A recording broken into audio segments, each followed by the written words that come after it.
예레미야 45장에서 48장까지 말씀입니다. 예레미야 45장은 바룩에 관련된 말씀인데요. 바룩은 예레미야를 도와서 옆에서 함께 예레미야가 전하는 하나님의 말씀을 기록한 사람이기도 합니다. 그런데 예레미야는 하나님의 말씀을 전하다가 여러 가지 고난을 당하게 됩니다. 때로는 예레미야가 토굴에 갇히기도 하고 모욕도 당하고 또 매도 맞고 이제 때로는 죽음 직전에 이르기도 하고 그런 순환을 겪게 되는데 그 곁에서 예레미야를 도와주던 또 말씀을 기록하던 서기관 바룩도 예레미야를 도왔기 때문에 예레미야처럼 고난을 함께 받게 됩니다.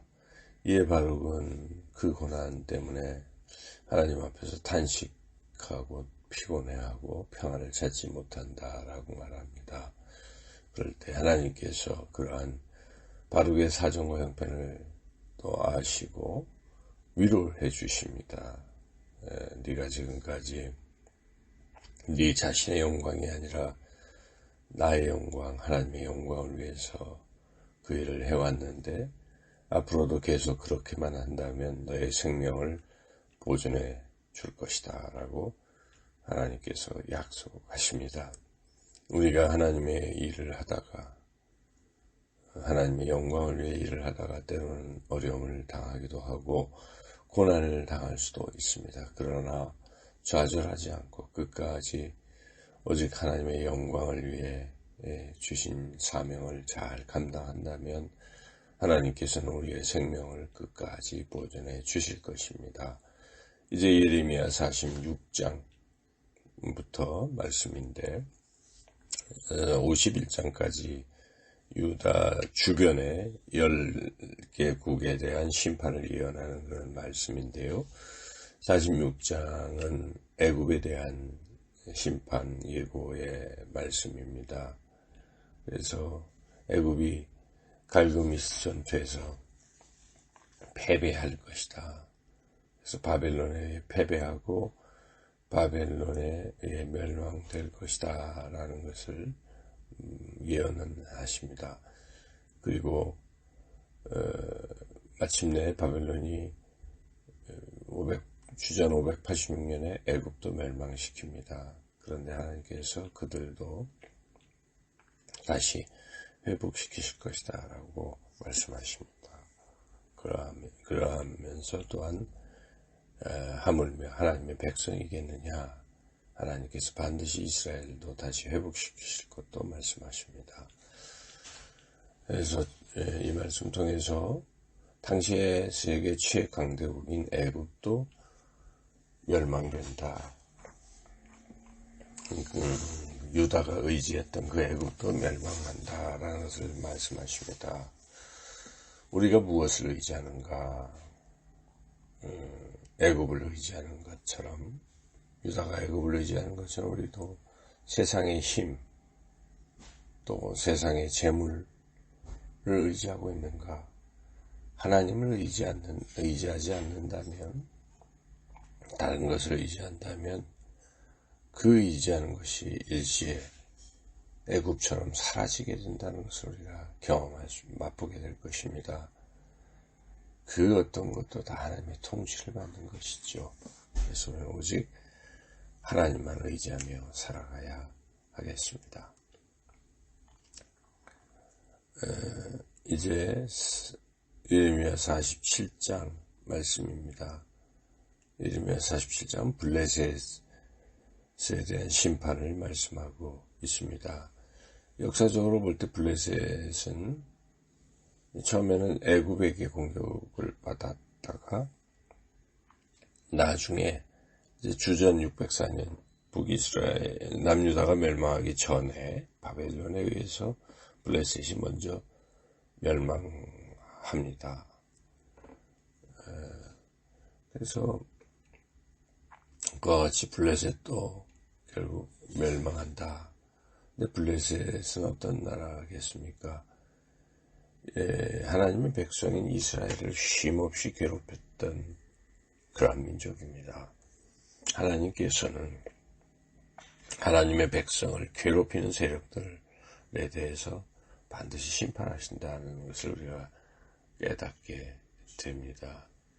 오늘 이 시대에 하나님의 백성을 괴롭히는 세력들이 무엇입니까? 사탄입니다. 그 졸개인 악한 영들입니다. 또 그 악한 영에 사로잡힌 사람들입니다. 그 세력이 지금까지 교회를 핍박해왔지만 하나님께서는 항상 그 세력들을 막아주셨습니다. 사도행전 말씀을 우리가 보면 초대교회를 괴롭혔던 악한 세력들이 얼마나 컸습니까? 그렇지만 성령께서 항상 막아주셨습니다.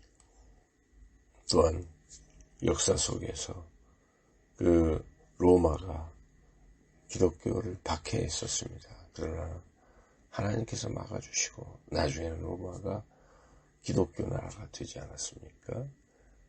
그렇게 하나님께서는 하나님을 괴롭히는 세력들을 반드시 막아주십니다. 그래서 우리는 때로는 일시적으로 악한 세력에 의해서 부당하게 괴롭힘을 당할지라도 낙심하면 안 됩니다. 하나님께서 반드시 그 악한 세력을 심판하실 것이기 때문입니다. 이제 오늘의 마지막 말씀 예레미야 48장입니다. 이 부분은 모압 족속에 대한 심판의 말씀입니다. 모압도 역시 남유다를 괴롭혔던 그러한 민족인데 이 48장은 하나님께서 모압을 심판하시는 이유들을 설명해 주시는데 두 가지로 크게 이유를 말씀하십니다. 첫째는 하나님 대신 우상을 섬겼기 때문이다. 그래서 하나님의 백성이든지 그렇지 않든지 우상을 섬기는 경우 하나님의 심판을 받게 된다는 것입니다. 그 우상이 무엇이겠습니까? 하나님보다 소중하게 여기는 것, 그거 다 우상입니다. 우리가 그런 우상이 있는지, 내가 하나님보다 더 귀하게 여기고 있는 것은 없는지 살펴보아야 하겠습니다. 둘째로 모압이 멸망됐던 이유는 하나님께 교만했기 때문이다. 것이죠. 하나님께 교만하다는 뜻은 무엇입니까? 나는 하나님이 필요 없다는 것입니다. 내가 하나님보다 낫다는 것입니다. 하나님을 무시하는 것이죠. 하나님에 대한 무시의 표현은 하나님 말씀을 듣지 않는 태도입니다. 그래서 우리가 내가 교만한지 아닌지를 살펴본다면 하나님의 말씀을 내가 어떻게 받아들이는가, 하나님께 예배드릴 때 또 나타나죠. 그 하나님 앞에 자신을 낮추지 못하는 사람들, 교만한 사람들이죠. 하나님은 그러한 교만을 결코 용서하지 않으신다는 것이죠. 교만은 성경의 패망의 선봉이다라고 말씀하고 있습니다. 하나님은 교만한 자를 물리치시고 겸손한 자를 찾으신다고 말씀하십니다. 우리가 늘 겸손하게 살아야 하겠습니다. 하나님 앞에서 늘 자신을 낮추고 겸손해야 하겠습니다. 그런데 하나님은 그 모압에게도 다시 회복의 기회를 주신다고 약속하십니다. 포로에서 돌려보내시겠다고 약속해 주시죠. 우리가 이 대목에서 하나님의 한량없는 사랑을 깨닫게 됩니다. 우리 인류는 죄 때문에 멸망받아 마땅한 존재들입니다. 그러나 하나님께서 우리 인류를 사랑하셨습니다. 그래서 인간의 죄를 용서하시고 구원하시기를 원하십니다. 하나밖에 없는 아들 예수 그리스도를 이 땅에 보내주셨습니다. 예수님을 믿는 사람은 누구든지 멸망치 않고 구원을 얻는다고 말씀하십니다. 그것이 하나님의 은혜입니다. 우리가 그 은혜를 받아서 하나님의 자녀로 죄사함 받고 영원한 생명을 누리는 것이죠. 그런데 아직도 그리고 끝까지 그 구원의 기회를 거절한다면 더 이상의 심판은 없는 것입니다.